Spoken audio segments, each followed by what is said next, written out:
Welcome in to a very special episode for reasons that will soon become clear of What's Right with Nick Wright, the podcast and YouTube show. We have a fancy executive in studio here, the wonderful Angelina Materazzi, who runs, best I can tell, our entire social and digital department. And I hear she's here because we're doing so well on YouTube and because we need to be doing better with the podcast numbers. So she's here to monitor to see. So again, if you could subscribe on Spotify or iTunes, wherever you listen, and continue, by the way, subscribing on YouTube or tell your friends to do so, we would appreciate it. By the way, little update, there will be no top 50 player revealed on Sunday because this coming week we are on vacation. So 1 week from Sunday, number 3 on the top 50 players last 50 years will come out, and no matter who it is, Kareem, LeBron, or Michael, I have a feeling it's going to be our most watched episode up to this moment. So if you want to be the first person to get it, subscribe on whatever platforms I just mentioned before. Also today,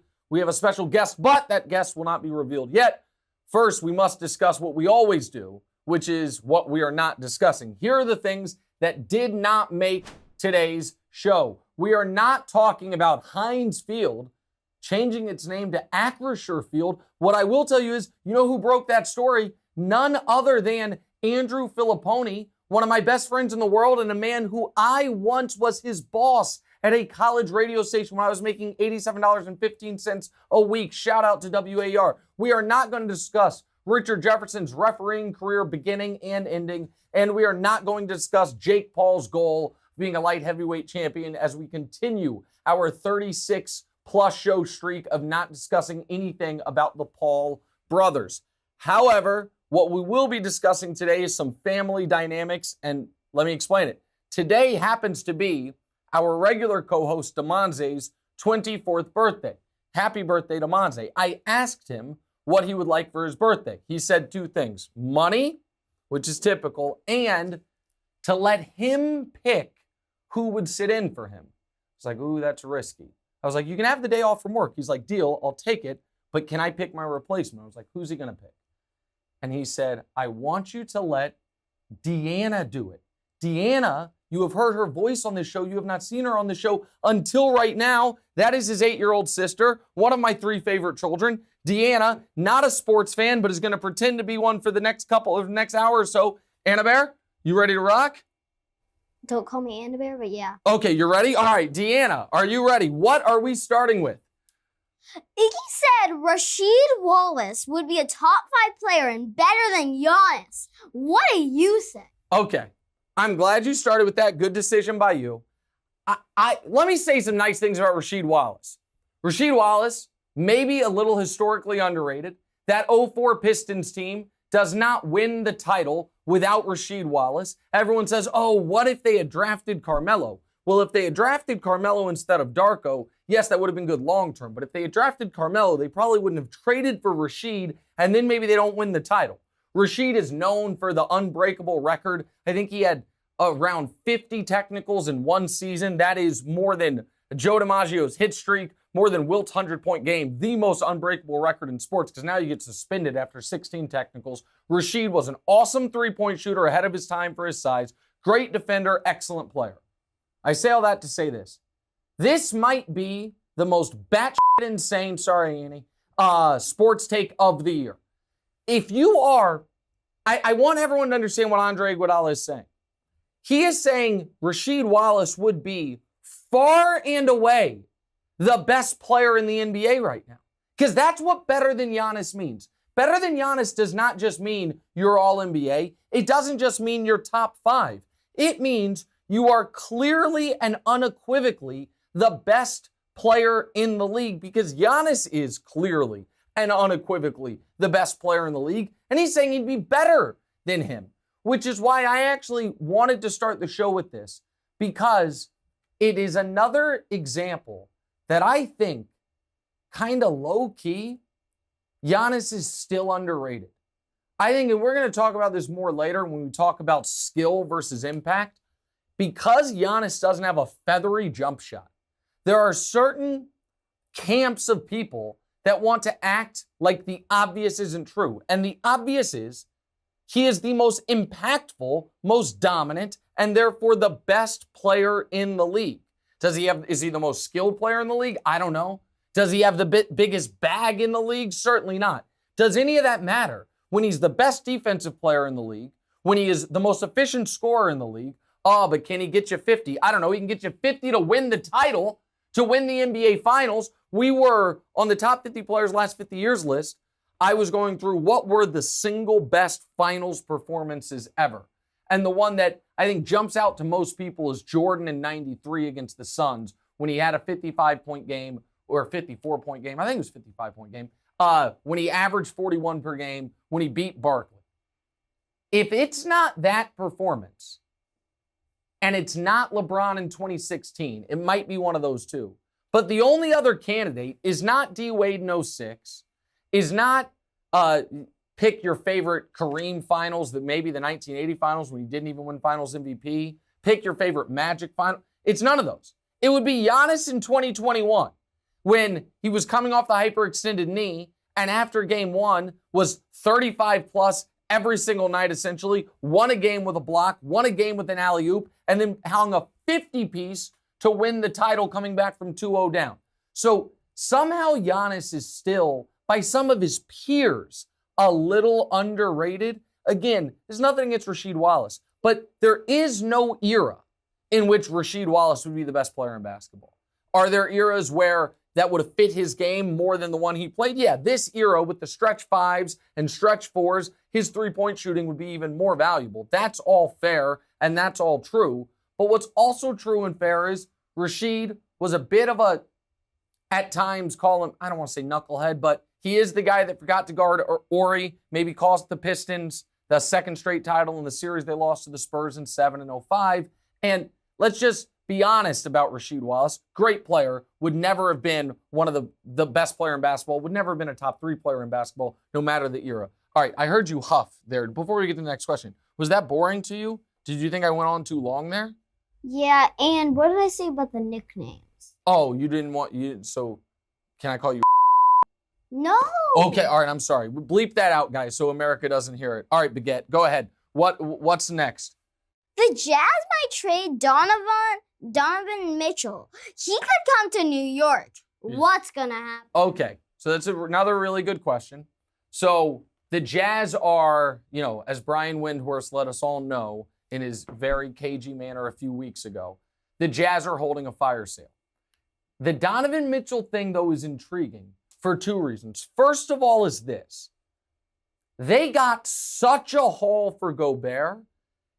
Trading any player that's a star player is going to be difficult for any team, much less the Jazz, because they are not going to get 5 first-round picks for Donovan Mitchell. They're going to need to get players, and they're going to have to fill out their roster. The other point that I think is noteworthy is the following.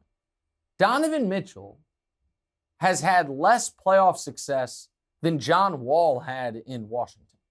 The furthest Donovan Mitchell has ever gotten is a Game 6 of Round 2.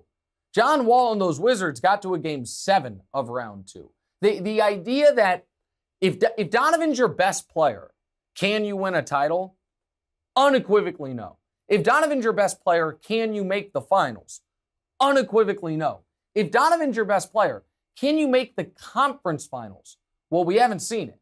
We have seen Donovan, of his last 6 series, lose 5 of them, and the one that he won was against the 8-seed Grizzlies after they had won the play-in game against the Warriors and Ja was a rookie. So, point is this.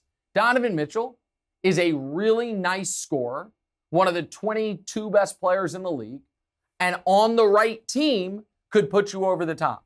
So if Miami could get Donovan Mitchell and keep Bam and Jimmy Butler, is that a perfect fit? Absolutely, and there are people connecting him to Miami. Do I think they have enough if they can't trade? I wouldn't trade Bam. If I'm Miami, Bam is so wildly valuable to me because I have to go through Giannis every year. So I'm not trading Bam. So Miami, Tyler Hero, plus they don't have all their picks. I think that's a hard trade to make. Everyone's connecting him to the Knicks. He might end up going to the Knicks. But then again, that's fine. But Donovan Mitchell, Jalen Brunson, Julius Randle, you have a round 2 ceiling if you even get to a round 2. I don't think, my opinion, Donovan Mitchell added to the Knicks, you got to make round 2, you got to be one of the 4 best teams. Does it make him better than Milwaukee? No. Does it make him better than Boston? No. Does it make him better than Philly? No. Does it make him better than Miami? I don't know, maybe. What about what Cleveland's going to be? Atlanta's going to be? Not even mentioning Brooklyn. So I'm going to give you two teams that I think make perfect sense for Donovan Mitchell if they want to consider it. The Philadelphia 76ers. They would trade Tobias Harris and Tyrese Maxey plus a pick. And not giving you multiple picks if I'm including Maxey in that deal. But for Philly, that makes sense. And Utah, if you value Maxey and his upside, I think that's a trade I would consider. The other one that I came up with this morning is Memphis. Jaren Jackson Jr. and picks for Donovan Mitchell. Again, you need to go to a team where you have a clear number one. Miami has Jimmy. Philly has Embiid. Memphis has Ja. Ja plus Donovan, plus they keep Dylan Brooks. You have Brandon Clark. You've got Steven Adams there. I actually think that would be a really interesting one. I hate losing Jaren Jackson, but you're probably not going to get free agents if you're Memphis. You've got to at least consider that. So the Knicks are the team that's been tied to him ever since they hired Wes and Leon Rose. And, he's from the area. He keeps showing up at Mets games. Maybe they get him. I don't think that makes them anything close to a Eastern Conference champion contender versus, let alone an overall championship contender. All right, Deanna, my apologies. Deanna Marie Wright. What is next? First of all, I was yawning because this is boring. Okay. Second of all, yeah, you did your QB pyramid on TV. You got Herbert top 3. Uh-huh. If you had bet on someone other than Mahomes, it's quite the dramatic other. Yeah. To be MVP, who is it? Okay. So as far as from an odds perspective, I do really like Justin Herbert's chances. I am the QB pyramid is I have Mahomes at the top, Josh Allen and Justin Herbert on the level beneath him, and then we have Brady, Burrow, and Stafford on the next tier. So I think what jumps out to people, I answer the question in a moment, is that I don't have Rodgers top 6. If my goal is to win a Super Bowl, how can I put Rodgers ahead of Mahomes, Allen, Brady, Burrow, or Stafford? How? Now, you can say you can put him ahead of Herbert. Herbert's been in the league 2 years, never been to the playoffs. Amazingly, though, despite never being to the playoffs, in the last 2 years where Aaron Rodgers won league MVP, he only has one fewer playoff victory than Aaron Rodgers. Rodgers, to me, Rodgers should be getting the treatment the media gives Lamar. We know how great he is in the regular season. In the postseason, there's real question marks. That's a fair criticism of Lamar. That is now also a fair criticism of Rodgers. Rodgers is not going to win a third straight MVP. Brady, I think, knows the Bucks aren't good enough for him to win MVP. It's one of the reasons he walked away. Mahomes is a smart bet because all of a sudden it's like, is Mahomes an underdog with no Tyreek Hill, toughest division ever? But you said other than Mahomes. Josh Allen would be a great bet, but there's no value there. I don't know if Burrow's going to have the numbers. So my answer is Justin Herbert. I think Herbert's numbers are going to be unbelievable. I think the Chargers are going to be the second best team in that division. I think that people have underrated how great Herbert has been. He has the most yards through 2 years in NFL history. He has the most touchdowns through 2 years in NFL history. He has the most 300-yard games through 2 years in NFL history. And I like his coach. I know some people don't like his coach, but Herbert, to me, is a good one. The other one, and I don't know if we can throw that pyramid back on the screen, the other one that, to me, as far as more of a flyer long shot bet, none of these, Dak's not going to win league MVP. But I'm trying to think of, you know what? I'll give you a long shot that I don't think is going to happen, but I could see them having a really good record. I could see him having everyone forgot about how good he is here. Matt Ryan. Matt Ryan with the Colts. Do I think it's going to happen? No. But at a guy that's better than like 40-1, do I think that would be decent value? I do. All right, Deanna, what's last? Bobby Marks said Steph is the second best player ever, ahead of LeBron. What do you say? All right, here's what I say. Let me fix your chair for you.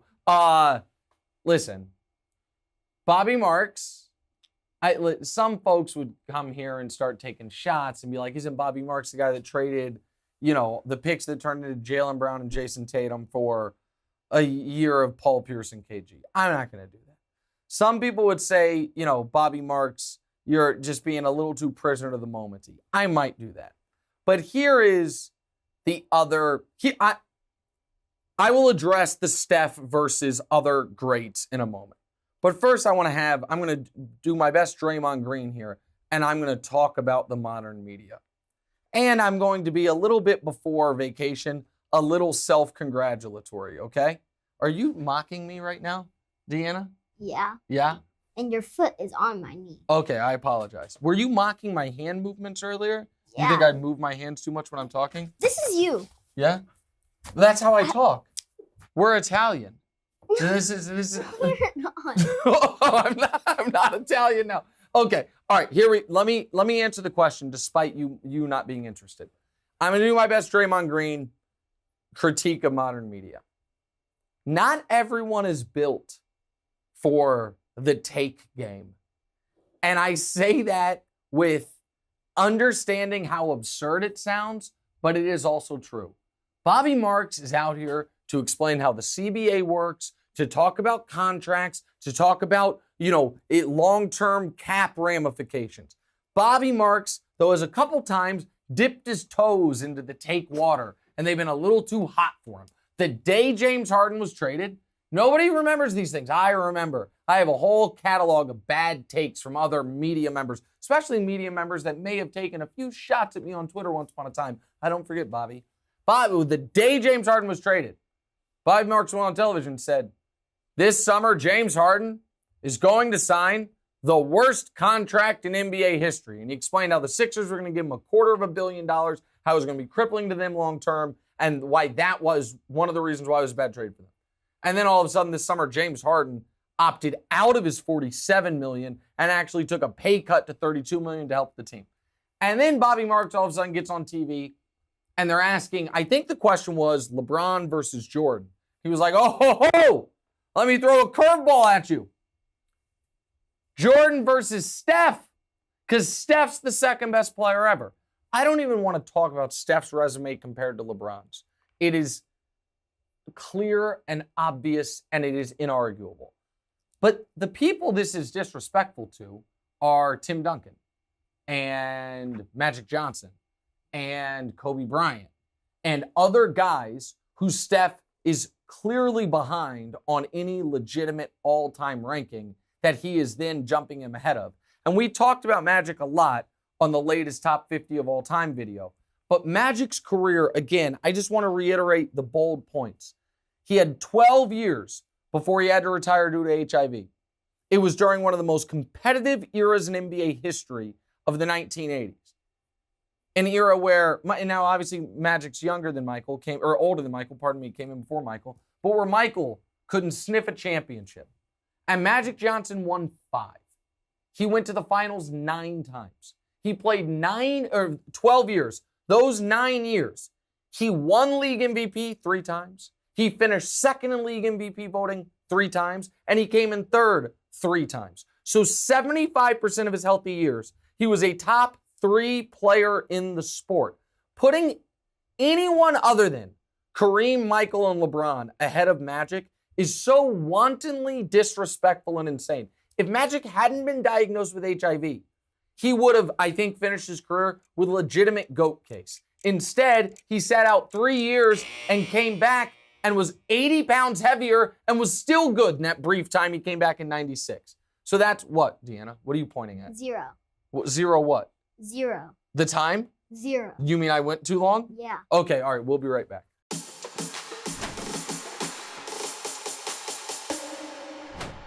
I was sitting down while he was talking. The dork was talking. Should be in Diary of a Wimpy Kid. Why? Because you're a wimpy kid. Actually, no, you should be in Dork Diaries. Oh. Dork Diaries. You're a dork. Do you have someone feeding you these lines? Do you have an earpiece in? No. I know these lines for myself and my mom. I thought you were a dork, but I never got to say it because I thought I would get in trouble, but Sissy said it to you, so now I can say it. What makes you think I'm a dork? Because you are. But there's what evidence? Give me an example. Dork. Okay. Are you ready to do this next segment? Sure. Do you need to practice? No. Are you sure? Yes. Okay, can you try to at least pretend to be interested in what I'm saying? Me not being interested is funny, Daddy. You think so? Yeah. And nobody cut this out. All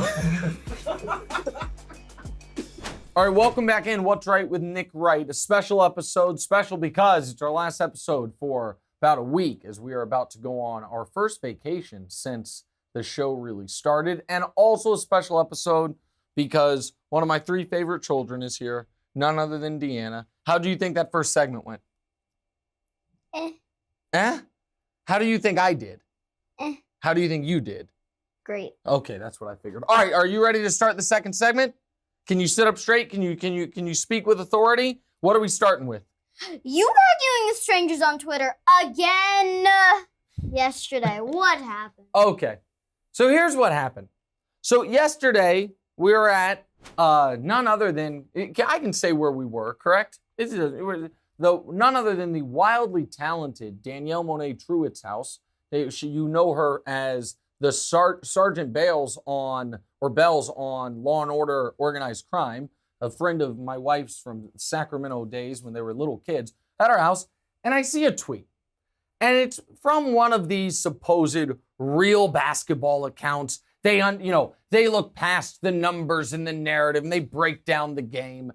And they were explaining how, listen, there's a reason that LeBron is not respected the way Michael and Kobe are. And he went on a thread about it.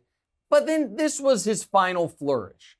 And this is one of the most hilarious tweets I've ever seen. And then he had a funnier one later. Said, for the impact on winning thing, it's simple. Michael's resume is unmatched. He didn't see a 7th game in his life. They stepped on that floor full of fear. Kobe's 5 titles in a 10-year span in that brutal West, with Shaq being the only superstar he played with. Different. So before we get to my tweet, first of all, someone yada-yadaing with Shaq being the only superstar he played with is one of the most asinine things I've ever heard. It's like, you won the war with nukes being the only weapon you used. You had peak Shaquille O'Neal for 3 of those 5 titles. To gloss over that, like that is just it's just a guy. He's a guy who played center, is just objectively dumb. But he said something there that a lot of Jordan people say. Never played in a game 7. Never faced a game 7. So I responded with this, which is, my favorite thing about some of these supposed real basketball accounts is the wanton lying. MJ played in 3 game 7s, and 2 of them are very famous. The Pippen migraine game, which was game 7 of the Eastern Conference Finals in 1990, and then the game 7 against Indiana, the Last Dance season, which we saw them talking about. That was the game after Reggie hit the famous shot on the bad ankle, and then Bird's walking away, totally nonplussed. Also played in a game 7 against the Knicks. Played multiple game 5s in round 1 when round 1 was only 5-game series. But it's neither here nor there. So, and then I expanded, by the way, before we show the next tweet, that Jordan's got a obviously great GOAT case on the merits. But some of the Jordan sycophants demand to create a history.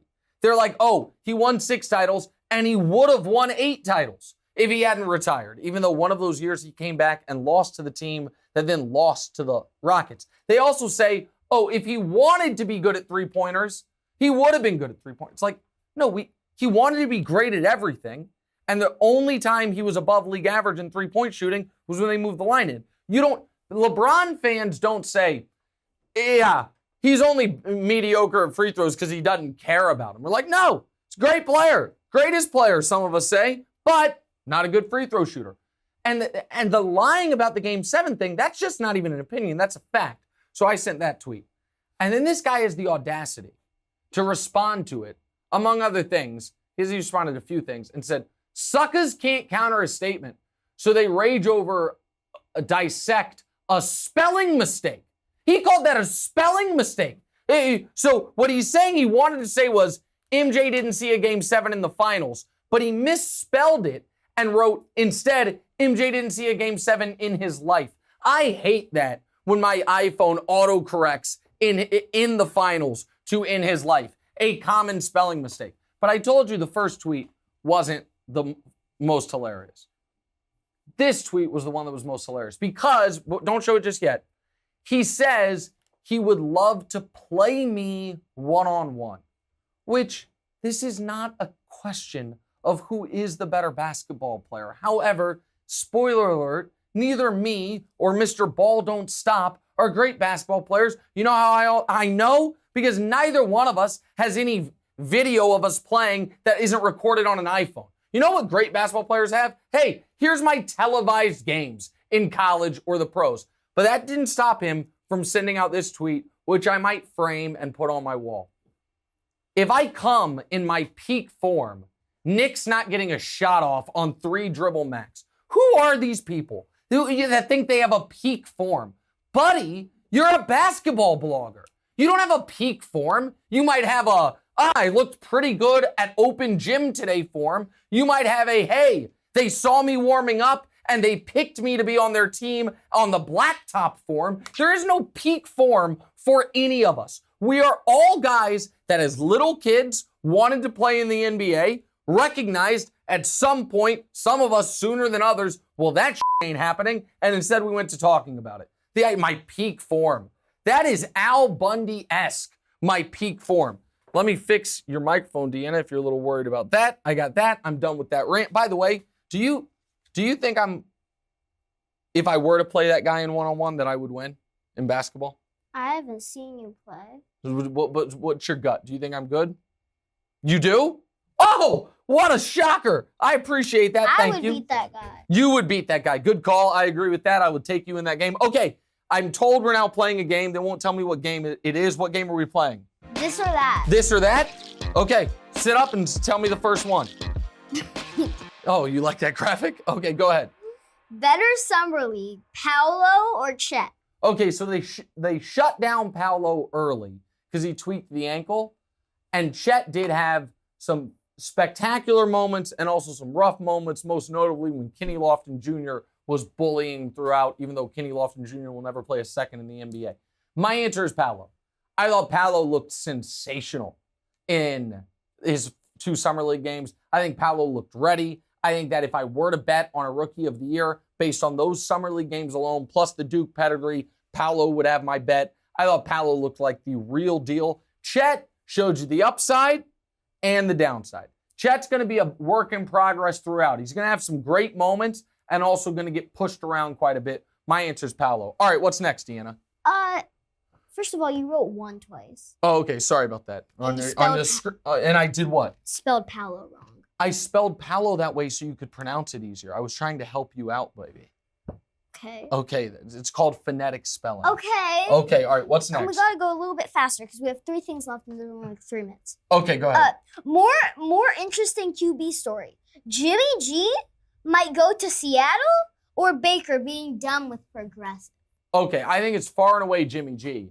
And I think the Seahawks, going into a year with Drew Lock as their quarterback and Geno as the backup, that can only mean one thing. You want to be the worst team in the league.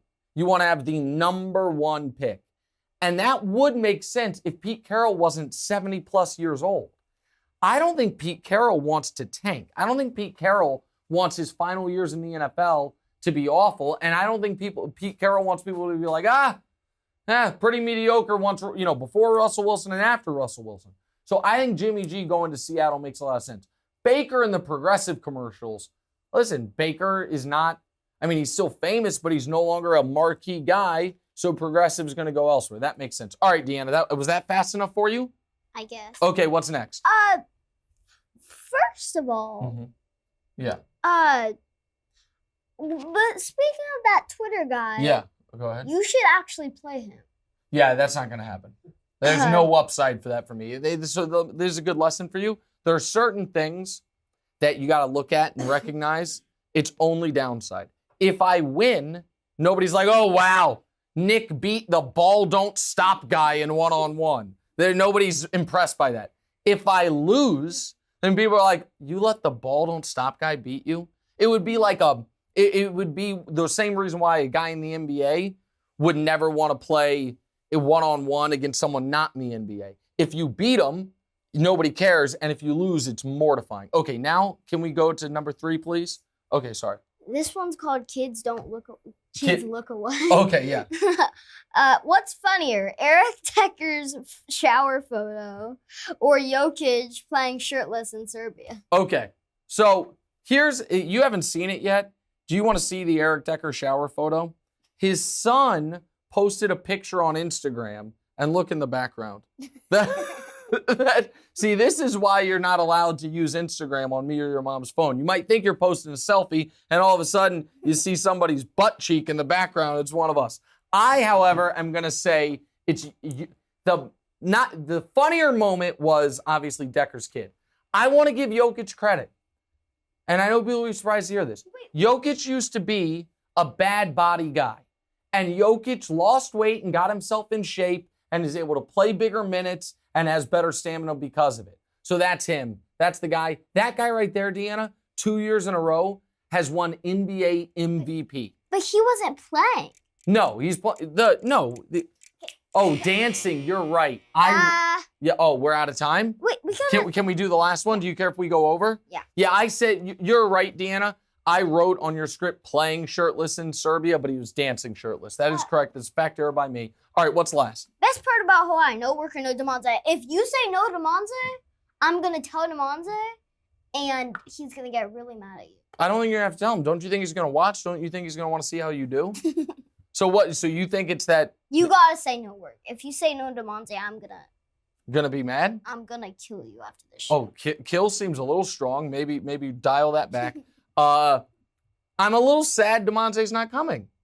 He's got other things going on. He's got to work. He doesn't get the vacation I get. He's got, his girlfriend in town. So he's got some things. But I'm a little sad Demonte's not coming. So yes, the best part about Hawaii is going to be the week off from work before we get to the big push of football season.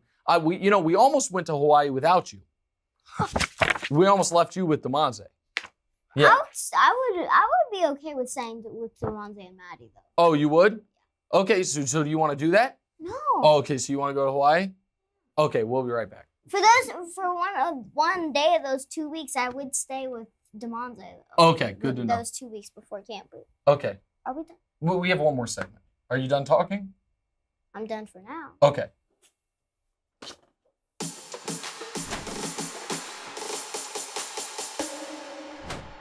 All right, welcome back in. Final segment, What's Right, Nick Wright. Again, like, rate, subscribe, review. Again, they tell me to tell you to like and review. I don't actually care that much about that. I would really like if you'd subscribe, though. And again, as is always the case, you don't have to listen every time. Just subscribe, and it's there for you. All of a sudden, your phone has no service. You're like, oh, my God, I can't listen to the podcast I actually really like. Luckily, I have some What's Rights downloaded. You can listen to them there. All right, Deanna, I got to tell you something. I thought you did outstanding. I knew you would do at least okay. I thought you did great. So as a reward to you, I'm going to let you use my platform that I've spent 25 years building and cultivating in order to promote yourself. When you grow up, you want to do what for a living? Act. You want to be an actor. And what is the thing you have asked mommy to do for your acting career right now to help get it off the ground? Get an agent. You want to hire an agent. You have an agent. I do have an agent. Again, I've been doing this for a very long time. I would like to consider myself pretty successful. I went to college for it. We only have 3 minutes. Yeah, we don't have a lot of time for this. So here's your moment. Because I'm sure there's agents watching, but they have decided, does she have the chops? I'm going to throw some scenarios at you. And you're going to have to, this is called improvisational acting. You're going to have to on the fly. I know what improv is. Okay. All right. Sorry. My apologies. All right. Are you ready? Yes. All right. You are 17 years old. It is the summer before your senior year. Your grade card has come in. You have C's and D's with an F. And your parents have grounded you for the summer. Cannot leave the house. Cannot be on your phone. Grounded for the summer. You are trying to convince them to reconsider and go. Mom, Dad, please. I didn't mean to. You didn't mean to what? You get bad grades? What does that even mean? I tried my best. Did you really? Because it seemed like you were on your phone a lot. I wasn't on my phone during the class. They don't let me have a Okay, but what about at home? At home when you should have been studying, and instead you were gabbing on the phone. My friends were helping me. I was helping my friends. We were working together. Okay, all right, new scenario. You are driving. You're speeding. You get pulled over by a police officer, and you know that you don't have the money to pay for a ticket, and you're trying to convince them not to give you one. And go. Can you please not give me the ticket now?